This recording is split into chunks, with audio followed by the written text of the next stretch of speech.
മദ്യപിച്ച് അഹങ്കാരം തലയ്ക്ക് പിടിച്ചു നിന്നിരുന്ന രഞ്ജിത്തിന് ആ തമാശ ഇഷ്ടപ്പെട്ടില്ല. അദ്ദേഹം ഉടൻ ആ വയോവൃദ്ധന്റെ ചെവിക്കല്ല് നോക്കി ഒരൊറ്റ അടിയാണ് അടിക്കുന്നത്. ആ അടി കൊണ്ട് ഒടുവിൽ ഉണ്ണികൃഷ്ണൻ കറങ്ങി നിലത്ത് വീഴുകയാണ്. നിരവധി രോഗങ്ങൾക്ക് മരുന്ന് കഴിക്കുന്ന ആലപ്പി അഷ്റഫ് എന്ന് പറയുന്ന യൂട്യൂബ് ചാനലിൽ ഒരു വീഡിയോ വന്നിട്ടുണ്ട്. ആലപ്പി അഷ്റഫ് ആരാന്ന് ചോദിച്ചു കഴിഞ്ഞാൽ പുള്ളിക്കാരൻ ഒരു ഡയറക്ടറാണ്, പ്രൊഡ്യൂസറാണ്. അപ്പോൾ ആ പുള്ളിക്കാരൻ പറയുന്നത് രഞ്ജിത്തിനെ പറ്റിയിട്ടാണ്. രഞ്ജിത്ത് എന്ന് പറയുന്ന നമ്മുടെ ഡയറക്ടർ, ആക്ടർ ആയിട്ടുള്ള രഞ്ജിത്തിനെ നമുക്ക് എല്ലാവർക്കും അറിയാലോ. ഈ അടുത്ത് കുറച്ച് വിവാദ പ്രശ്നങ്ങളൊക്കെ ഉണ്ടായിരുന്നല്ലോ. അപ്പൊ ഈ രഞ്ജിത്തിന്റെ തനി സ്വഭാവം എന്താണ് എന്ന് പുള്ളിക്കാരൻ വന്ന് റിവീൽ ചെയ്യുന്നുണ്ട്. ആ വീഡിയോ ഇട്ടിട്ട് ഏകദേശം 4-5 മണിക്കൂർ ആയതേ ഉള്ളൂ. പക്ഷെ ഈ ഒരു സംഭവം നല്ല രീതിയിൽ ചർച്ചയായിട്ട് വരുന്നുണ്ട്. എന്താണ് എന്ന് ചോദിച്ചു കഴിഞ്ഞാൽ, പഴയ ആക്ടർ ഒടുവിൽ ഉണ്ണികൃഷ്ണനെ നമുക്ക് എല്ലാവർക്കും അറിയാലോ. പുള്ളി ഒരുപാട് മൂവീസിൽ അഭിനയിച്ചിട്ടുണ്ട്. നല്ല കിടിലമായിട്ടുള്ള ഒരു ആക്ടറാണ്. ഒരുപാട് എക്സ്പീരിയൻസ് ഉള്ള, ഒരുപാട് നടന്മാരുടെ കൂടെ അഭിനയിച്ചിട്ടുള്ള വ്യക്തിയാണ് ഒടുവിൽ ഉണ്ണികൃഷ്ണൻ എന്ന് പറയുന്നത്. എന്നാൽ 6-ാം തമ്പുരാൻ എന്ന് പറയുന്ന മൂവി സെറ്റിൽ വെച്ചിട്ട് രഞ്ജിത്ത് ഈ പറയുന്ന ഒടുവിൽ ഉണ്ണികൃഷ്ണന്റെ ചെവിക്കല്ലടിച്ച് പൊട്ടിച്ച കാര്യമാണ് ഈ പറയുന്ന ആലപ്പി അഷ്റഫ് വന്ന് വെളിപ്പെടുത്തുന്നത്. ഓക്കെ, അപ്പൊ അത് എന്തിനടിച്ചു എന്നൊക്കെ ചോദിച്ചു കഴിഞ്ഞാൽ എന്തോ ഒരു ചെറിയ തമാശ പറഞ്ഞതിന്റെ പേരിൽ എങ്ങാണ്ടാണ് ഈ പുള്ളി അടിച്ചത്. അപ്പൊ എന്തായാലും നമുക്ക് ആലപ്പി അഷ്റഫിന്റെ വീഡിയോ ഒന്ന് കണ്ടു നോക്കാം.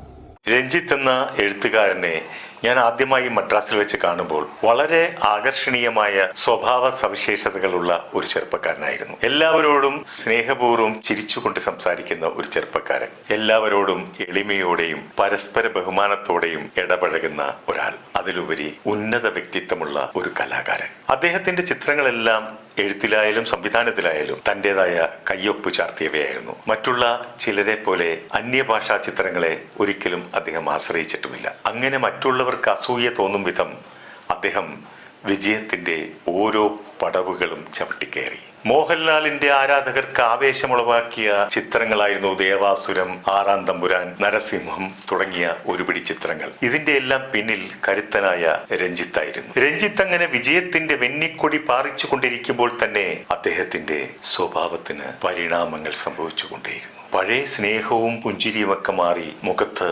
ദേഷ്യവും ഗൗരവവും നിറച്ചു. പിന്നീട് മറ്റുള്ളവരെ പുച്ഛത്തോട് കാണുകയും ഞാനാണ് ശരി, ഞാൻ മാത്രമാണ് ശരി എന്ന മനോഭാവത്തിലേക്ക് കടന്നു. I am the state, I am the nation എന്നൊക്കെ പറഞ്ഞതുപോലെ ഐ ആം ദി സിനിമ എന്ന നിലപാടിലേക്ക് അദ്ദേഹം വന്നു. ഇപ്പൊ ഒട്ടുമിക്കപ്പെട്ട ആൾക്കാർക്ക് ഉള്ളതാണ്. പണവും പ്രശസ്തിയും വരുമ്പോഴത്തേക്ക് ഞാൻ എന്തോ വലിയ സംഭവമാണ്, പിന്നെ എല്ലാവരും പുച്ഛമായിരിക്കും, പുച്ഛത്തോടായിരിക്കും കാണുന്നത്. കാരണം ഈ ഫിലിം ഇൻഡസ്ട്രിയിൽ തന്നെ എടുത്ത് ഒരുപാട് ആൾക്കാരെ നമുക്ക് നോക്കാം. അങ്ങനെയുള്ള ഒരുപാട് ആൾക്കാർ ഇപ്പോഴും ഉണ്ട്. ഇപ്പൊ പിന്നെ എന്ത് കിട്ടിയാലും ഈ സോഷ്യൽ മീഡിയയിലൊക്കെ ചർച്ചയാവുന്നതിന്റെ പേരിൽ വന്നിരുന്ന് അഭിനയിക്കുന്നവരും ഉണ്ട്. ക്യാമറയുടെ മുന്നിൽ വന്നിരുന്ന് വളരെ പാവത്തോടെ ഇതുള്ള രീതിയിൽ അങ്ങ് അഭിനയിക്കും. അതായത് കുറച്ച് റീച്ചിന് വേണ്ടി. അപ്പോഴത്തേക്ക് ആൾക്കാർ ഏറ്റെടുത്തിട്ട് ആൾക്കാർ പറയും, ഓഹ് അവൻ കണ്ടില്ല, അവൻ പാവമാണ്, അല്ലെ അവനൊരു അഹങ്കാരവും ഇല്ല എന്ന്. ശരിക്കും പറഞ്ഞാൽ ഇതിന്റെ റിയാലിറ്റി നേരെ തിരിച്ചാണ്. കുറച്ച് പണവും പ്രശസ്തിയൊക്കെ വരുമ്പോഴത്തേക്ക് ഇവന്മാരുടെ ഒരു ധാരണ എന്ന് പറഞ്ഞു കഴിഞ്ഞാൽ ഈ ലോകത്ത് ഇവന്മാർ കഴിഞ്ഞിട്ടേ ഉള്ളൂ വേറെ ആരും എന്നാണ് ഇവന്മാരുടെ സ്വന്തമായിട്ടൊരു ചിന്ത.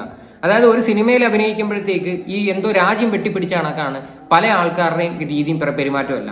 പക്ഷെ ഇവിടെ ഈ പുള്ളി പറഞ്ഞു വരുന്നത് രഞ്ജിത്തിന്റെ ക്യാരക്ടറാണ്. അതായത് രഞ്ജിത്ത് പണ്ട് എങ്ങനെയാണോ സിനിമയിൽ വന്നത് ആ സമയത്ത് രഞ്ജിത്ത് വളരെ താഴ്മയായിട്ടും വളരെ പുഞ്ചിരിയോടെയും ഈ പറയുന്ന ഭയങ്കര എളിമ കാണിച്ചു വിട്ടൊക്കെയുള്ള രീതിയിലായിരുന്നു. പിന്നെ പതുക്കെ കൊണ്ട് രഞ്ജിത്തിന്റെ ക്യാരക്ടർ ചേഞ്ച് ആയി. പിന്നെ രഞ്ജിത്ത് എന്തോ ഒരു വലിയ മഹാനായിട്ടുള്ള ഒരു വ്യക്തിയാണെന്നുള്ള രീതിയിലാണ് രഞ്ജിത്തിന്റെ പെരുമാറ്റം. ഈ അടുത്ത് ഒരു ഇന്റർവ്യൂ ഉണ്ടായിരുന്നു, ഭീമൻ രഘുവിനെയൊക്കെ പുള്ളിക്കാരൻ കളിയാക്കിക്കൊണ്ടൊക്കെ സംസാരിക്കുന്നത്. അതിൽ തന്നെ ഉണ്ട് പുള്ളിയുടെ ഒരു പുച്ഛത്തോടെ കൂടിയുള്ള ഒരു സംസാരവും പെരുമാറ്റവും അല്ല. നിങ്ങളത് എടുത്ത് നോക്കിയാൽ ഈ ഒരു പ്രശ്നങ്ങളൊക്കെ കഴിഞ്ഞതിന് ശേഷം നമ്മളിപ്പോൾ ആ ഒരു ഇന്റർവ്യൂ കാണുമ്പോൾ അതിൽ നിന്ന് രഞ്ജിത്തിന്റെ ഒരു ക്യാരക്ടർ ഏകദേശം മനസ്സിലാക്കാൻ പറ്റും. അല്ല വാക്കിടെ കേട്ടോക്കാം.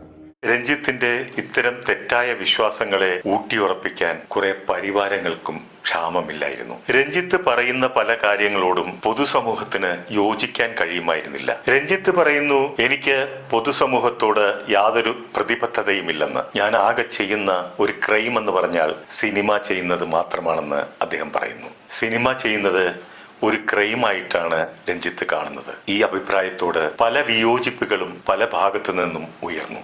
അങ്ങനെ അഹങ്കാരം തലക്ക് പിടിച്ച് മൂർധന്യാവസ്ഥയിൽ നിൽക്കുന്ന സമയത്താണ് ചലച്ചിത്ര അക്കാദമിയുടെ ചെയർമാനായി സ്ഥാനമേൽക്കുന്നത്. ചലച്ചിത്ര അക്കാദമിയിൽ ചാർജ് എടുത്ത രഞ്ജിത്ത് പിന്നീട് വരിക്കാശ്ശേരി മനയിലെ തമ്പ്രാനായി അങ്ങ് മാറി. മൊത്തത്തിൽ കിളിപോയെന്ന് പറഞ്ഞാൽ മതിയല്ലോ. ഒരു കാലത്ത് രഞ്ജിത്തിനെ ഏത് വേദിയിലേക്കും കരഘോഷങ്ങളോടെ സ്വീകരിക്കാറുണ്ടായിരുന്ന ജനങ്ങൾ പിന്നീട് രഞ്ജിത്തിനെ വലിയ കൂക്കുവിളിയോടെ എതിരേൽക്കാൻ തുടങ്ങി.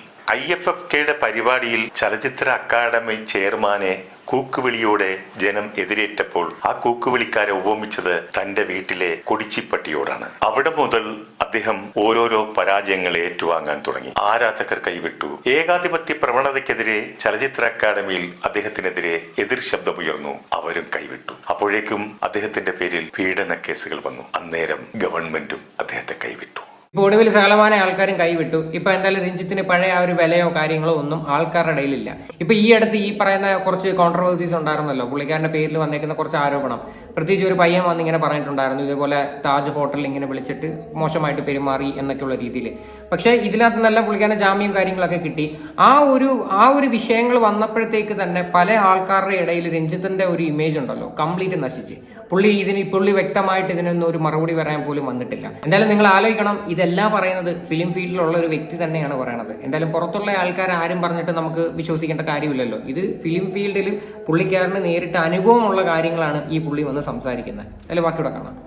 അദ്ദേഹം ഇതൊക്കെ അനുഭവിക്കാൻ ബാധ്യസ്ഥനാണെന്ന് എനിക്ക് തോന്നാനുള്ള ഒരു അനുഭവം ഞാൻ നിങ്ങളുമായിട്ട് പങ്കുവയ്ക്കാം. ആറാം തമ്പുരാൻ എന്ന സിനിമയുടെ ഷൂട്ടിംഗ് ലൊക്കേഷനിൽ ഏതാനും നാളുകൾ ഞാൻ ഉണ്ടായിരുന്നു. ഞാൻ അതിലൊരു ചെറിയ വേഷവും ചെയ്തിട്ടുണ്ട്.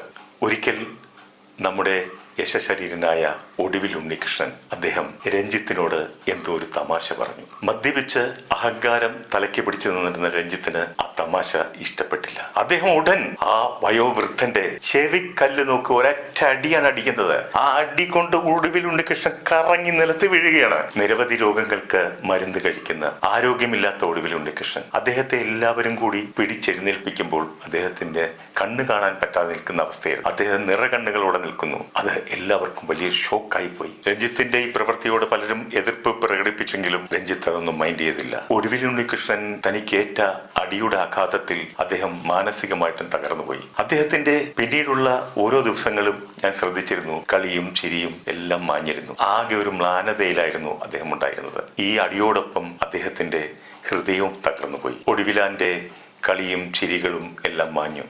അദ്ദേഹം സെറ്റിൽ വന്നാൽ വളരെയധികം തമാശ പറയുന്ന ഒരാളായിരുന്നു, ചിരിക്കുന്ന ആളായിരുന്നു, എല്ലാവരെയും രസിപ്പിക്കുന്ന ആളായിരുന്നു. അതൊന്നും പിന്നീട് ഞാൻ കണ്ടിട്ടില്ല. അതിൽ നിന്നും മോചിതനാകാൻ ഏറെ നാൾ എടുത്തു എന്നുള്ളതായിരുന്നു സത്യം. ഒന്ന് ആലോചിച്ച് നോക്കൂ, ഒരു സീനിയർ ആയിട്ടുള്ള ഒരു ആക്ടർ ഒരു തമാശ പറഞ്ഞതിന്റെ പേരിൽ ചാടി ഇന്നിട്ട് ചെവുക്കല്ലടിച്ച് പൊട്ടിക്കുന്നു. അതിനുശേഷം ആ മനുഷ്യൻ കരഞ്ഞുകൊണ്ട് ഇന്നിട്ടെന്നൊക്കെയുള്ള രീതിയിലാണ് പുള്ളി വന്ന് സംസാരിക്കുന്നത്. എന്താണ് ശരിക്കും പറഞ്ഞാൽ നമ്മളൊക്കെ പറയണ്ട? ഇവന്മാരുടെയൊക്കെ പടങ്ങൾ കാണുന്ന നമ്മളെ വേണം പറയാൻ. ഇവരൊക്കെ വെറും കേട്ടോ ഈ ഒരു വിഷയത്തിലൊക്കെ. ഇവരൊക്കെ എന്താണെന്നാണ് ഇവരുടെയൊക്കെ വിചാരം? എന്നാലോചിച്ചു, ആ മനുഷ്യന് എത്ര പ്രായമുള്ള ഒരു മനുഷ്യനാണ് അയാൾ. ഇത് കേട്ടപ്പോഴത്തേക്ക് ഞാൻ സത്യം പറഞ്ഞാൽ ഭയങ്കര ഷോക്ക്ഡായിപ്പോയി ഈ ഒരു വിഷയം. ശരിക്കും അന്ന് ഈ ഒരു ഹേമ കമ്മിറ്റിയുടെ വിഷയം വന്ന സമയത്ത് ഇത് പറയണമായിരുന്നു. തീർച്ചയായിട്ടും ആ സമയത്തായിരുന്നു ഇത് വെളിപ്പെടുത്തേണ്ടത്. വെളിപ്പെടുത്തിയായിരുന്നു എങ്കിൽ ഈ പറയുന്ന ഒരുപാട് ആൾക്കാരുടെ ഇടയിലോട്ട് ഈ ഒരു സംഭവം എത്തിയാണ്. ഇതിപ്പോൾ നിങ്ങളിപ്പോൾ ഇത് പറഞ്ഞു കഴിഞ്ഞാൽ ഈ ഒരു സാധനം ഇപ്പോൾ കുറച്ച് നേരം കഴിഞ്ഞിട്ട് കുറച്ച് നേരം ഒന്ന് ചർച്ചയായിട്ട് അങ്ങ് വിടും. പക്ഷേ ഇതിനൊക്കെ ഉള്ളൊരു തിരിച്ചടിയായിരിക്കാം മേ ബി ഒരു പക്ഷേ ഇപ്പൊ രഞ്ജിത്തിന് കിട്ടിക്കൊണ്ടിരിക്കുന്നത്. ആ ആളുടെ അടുത്ത് ഇയാൾ അങ്ങനെ ചെയ്തിട്ടുണ്ടെങ്കിൽ ഇയാൾ കാണിച്ചത് വെറും തെണ്ടിത്തരമാണ്. ഇതിപ്പോ ഇങ്ങനെ ഒരു സംഭവം ഇനി എത്രയോ കാര്യങ്ങൾ നമ്മൾ അറിയാത്തത് കാണുമായിരിക്കും. ഒരുപാട് കേസ് കാണുമായിരിക്കും നമ്മൾ ഇനിയും അറിയാത്തത്. ഇങ്ങനെയൊക്കെയുള്ള അനുഭവങ്ങളൊക്കെ നേരിട്ടിട്ടുണ്ടെങ്കിൽ തീർച്ചയായിട്ടും എല്ലാവരും വന്ന് ഷെയർ ചെയ്യണം. ആരും ഷെയർ ചെയ്യാതിരിക്കരുത്. അയ്യോ ഞാൻ ഷെയർ ചെയ്യുമെന്നും പറഞ്ഞ് എനിക്ക് പണം കിട്ടുന്നില്ല, ഞങ്ങളുടെ ജീവിതം വഴിമുട്ടി പോകും എന്നൊന്നും വിചാരിച്ചിട്ട് ഷെയർ ചെയ്യാതിരിക്കരുത്. ഇതൊക്കെ പറഞ്ഞു കഴിഞ്ഞാൽ നിങ്ങളുടെ കൂടെ ജനങ്ങൾ തീർച്ചയായിട്ടും കാണും. രഞ്ജിത്തിന്റെ അഭിനയവും രഞ്ജിത്തിന്റെ ഡയറക്ഷനും ഈ ഒരു കാര്യങ്ങളിലൊക്കെ നമ്മൾ ഒരുപാട് റെസ്പെക്ട് കൊടുത്തിട്ടുള്ള ഒരു വ്യക്തിയാണ്. പക്ഷെ ഇപ്പൊ അങ്ങനെ ഒരു സാധനമേ ഇയാൾക്ക് കൊടുക്കാൻ തോന്നുന്നില്ല. ഇങ്ങനെയൊക്കെ പടം വന്നാൽ പോലും കാണണമെന്ന് മനസ്സില്ല. ആ രീതിയിലുള്ള പ്രവൃത്തിയൊക്കെ ഇങ്ങനെ ഇപ്പം കാണിച്ചു വെച്ചിരിക്കുന്നത്. എന്തായാലും ഈ ഒരു വിഷയത്തെ പറ്റിയിട്ട് നിങ്ങളുടെയൊക്കെ അഭിപ്രായങ്ങൾ എന്താണെന്ന് വെച്ചാൽ നിങ്ങൾ തീർച്ചയായിട്ടും കമന്റ് ചെയ്യുക.